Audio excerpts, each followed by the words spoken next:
This is what's pissing me off today. I'm Bob Pritchard. Well, I'm kind of pissed at Disney still over the termination of Jimmy Kimmel live on television. Of course, that's been turned around, but not after a little bit of let's just call it a mix-up at good old Disney there. Now, the way Disney fired Kimmel was the way most people get fired in the media. They simply pull you off air, and that's the end of the discussion, and eventually people forget who you were, and everybody goes on with their life. But that didn't happen this time around. They kicked Kimmel off because of what Disney said was some inappropriate comments, which is just crapola. There's not a chance that what he said was wrong. Anyway, at the end of the discussion, the people of the United States spoke out in a major way.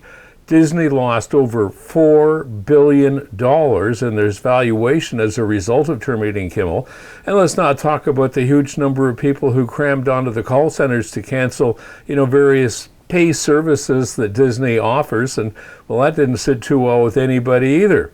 Now, what I wouldn't have given to be a fly in the wall when Kimmel and Disney spoke when they tried to get him to come back on air. And I'm sure they said something like, well, Jimmy, we've looked at the situation and we've decided that you have been penalized enough and you can go back on air providing you want to be a good little boy again and not do anything to upset anyone.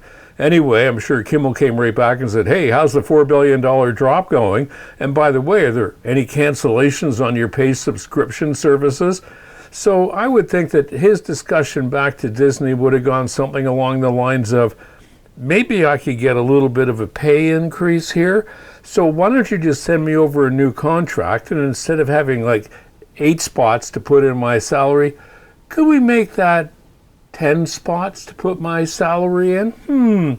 Something like that, because if you've got them by the short hairs, you might as well take advantage of the situation. Eventually he'll be fired, and that'll be that, but it won't have anything to do with Trump. It'll just be the normal course of affairs with people hosting late night television. Anyway, I think it's just great to see this happen, and it shows that the Americans really aren't just taking it, well, as pansies down there. They're actually standing up for things that they need to stand up for, and that's a great thing. And unfortunately, the whole Trump effort is still pissing me off, and there's no way around that one, I'm afraid. I'm Bob Pritchard.